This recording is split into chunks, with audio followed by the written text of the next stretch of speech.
La Sanlorenzana es una fuente de trabajo para 250 personas y de manera indirecta multiplicaríamos fácilmente por 4, digamos, porque existen varios rubros como la confección de uniformes, ¿verdad?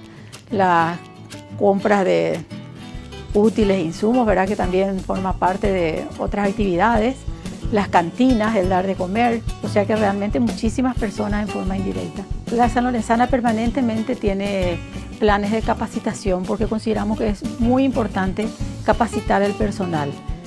Tenemos cursos, talleres que desarrollamos, en este momento lo estamos haciendo los días domingo, tratando de que ellos se valoricen como personas, tratando de dignificar su trabajo, que amen lo que están haciendo para que puedan rendir mejor.